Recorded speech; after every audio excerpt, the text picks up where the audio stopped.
सरोजिनी नायडू एक महान कवयित्री और स्वतंत्रता संग्राम सेनानी थी। सरोजिनी जी पहली महिला थी जो इंडियन नेशनल कांग्रेस की अध्यक्ष और किसी प्रदेश की गवर्नर बनी थी। सरोजिनी जी बच्चों के ऊपर विशेष रूप से कविता लिखा करती थी। उनकी हर एक कविता में एक चुलबुलापन होता था। ऐसा लगता था उनके अंदर का बच्चा अभी भी जीवित है। तो आइए दोस्तों, आज हम अपने चैनल सर्चिंग मॉनिटर में आपको भारत की बुलबुल कही जाने वाली सरोजिनी नायडू जी का जीवन परिचय देने जा रहे हैं। तो चलिए स्टार्ट करते हैं। सरोजिनी जी हम सब भारतीयों के लिए एक सम्मान का प्रतीक है। भारतीय महिलाओं के लिए वो एक आदर्श हैं। उनके जन्मदिन को महिला दिवस के रूप में भी मनाया जाता है। सरोजिनी नायडू जी का पूरा नाम सरोजिनी चट्टोपाध्याय है। इनका जन्म 13 फरवरी 1879 में हैदराबाद में हुआ था। इनकी माता का नाम है भारत सुंदरी देवी। इनके पिता का नाम है डॉक्टर अधूरनाथ चट्टोपाध्याय। इनका विवाह डॉक्टर गोविंद राजुलू नायडू से हुआ था। सरोजिनी जी के बेटे और बेटियां थी पद्मजा, लीलामणि, नीलावर, जयसूर्य, रणधीर नायडू। हम सबसे पहले बात करेंगे सरोजिनी नायडू जी के आरंभिक जीवन और उपलब्धियों के बारे में। सरोजिनी जी का जन्म एक बंगाली परिवार में हुआ था। उनके पिता वैज्ञानिक व डॉक्टर थे जो हैदराबाद में रहने लगे थे, जहां वे हैदराबाद कॉलेज के एडमिन थे। साथ ही वे इंडियन नेशनल कांग्रेस हैदराबाद के पहले सदस्य भी बने। उन्होंने अपनी नौकरी को छोड़ दिया और आज़ादी की लड़ाई में कूद पड़े। सरोजिनी जी की माता बरादा सुंदरी देवी एक लेखिका थी जो बंगाली में कविता लिखा करती थी।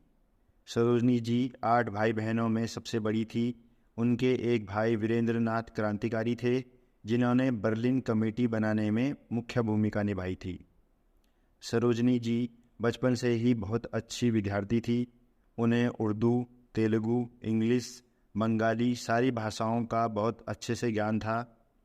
12 साल की उम्र में सरोजिनी जी ने मद्रास यूनिवर्सिटी में मैट्रिक की परीक्षा में टॉप किया था। सरोजिनी जी के पिता चाहते थे कि वे वैज्ञानिक बने या गणित में आगे पढ़ाई करें, लेकिन उनकी रुचि कविता लिखने में थी। वे एक बार अपनी गणित की पुस्तक में 1300 लाइन की कविता लिख डालती हैं, जिसे उनके पिता देख अचंभित हो जाते हैं और वे इसकी कॉपी बनाकर सब जगह बंटवाते हैं। वे उसे हैदराबाद के नवाब को भी दिखाते हैं, जिसे देख वे बहुत खुश हो जाते हैं और सरोजिनी जी को विदेश में पढ़ने के लिए स्कॉलरशिप देते हैं। इसके बाद वे आगे की पढ़ाई के लिए लंदन के किंग कॉलेज चली गई। उसके बाद उन्होंने कैम्ब्रिज यूनिवर्सिटी के गर्तो कॉलेज से पढ़ाई की। कॉलेज में पढ़ाई के दौरान भी सरोजिनी जी की रुचि कविता पढ़ने और लिखने में थी। ये रुचि उन्हें उनकी माता से विरासत में मिली थी। कॉलेज की पढ़ाई के दौरान सरोजिनी जी की मुलाकात डॉक्टर गोविंद राजुलू नायडू से हुई। कॉलेज के ख़त्म होने तक दोनों एक दूसरे के करीब आ चुके थे। 19 साल की उम्र में पढ़ाई खत्म करने के बाद सरोजिनी जी ने अपनी पसंद से 1890 में दूसरी कास्ट में शादी कर ली।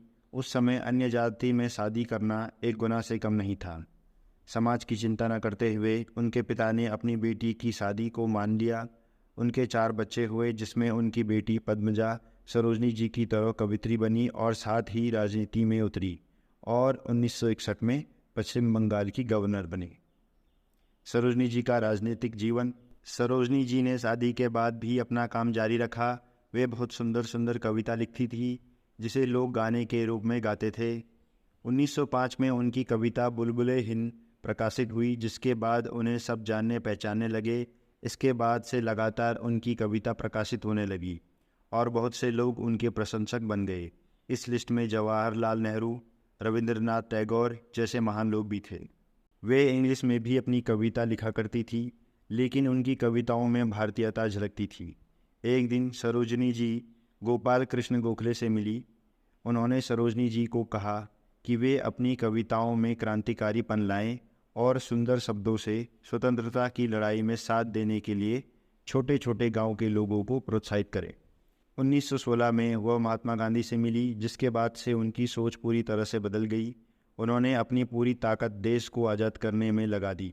इसके बाद वे पूरे देश में घूमी जैसे मानो किसी सेना का सेनापति निरीक्षण में गया हो। जहाँ जहाँ वे गई वहाँ वहाँ उन्होंने लोगों में देश की आज़ादी की ललक जगाई। देश की आज़ादी उनके दिल व आत्मा में भर चुकी थी। उन्होंने देश में औरतों को मुख्य रूप से जगाया।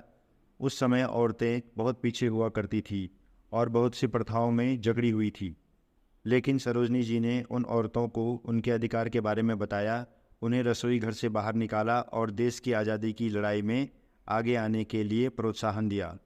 वे देश के अलग अलग प्रदेश, शहर, गाँव में जाती और औरतों को समझाती थी। 1925 में सरोजनी जी कानपुर से इंडियन नेशनल कांग्रेस की अध्यक्ष बनने के लिए खड़ी हुई और जीतकर पहली महिला अध्यक्ष बन गई। 1928 में सरोजनी जी यूएसए से आई और गांधी जी के अहिंसावादी बातों को माना और उसे लोगों तक पहुंचाया। 1930 में सरोजनी जी ने गुजरात में गांधी जी के नमक सत्याग्रह में मुख्य भूमिका निभाई थी। 1930 में जब गांधी जी को गिरफ्तार कर लिया था, तब सरोजनी जी ने ही गांधी जी की जगह काम किया और कमान संभाली थी।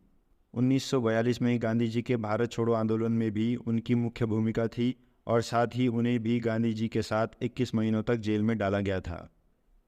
सरोजनी जी की मृत्यु 1947 में देश की आज़ादी के बाद सरोजनी जी को उत्तर प्रदेश का गवर्नर बनाया गया। वे पहली महिला गवर्नर थी। उनकी मृत्यु 2 मार्च 1949 को लखनऊ में हुई थी।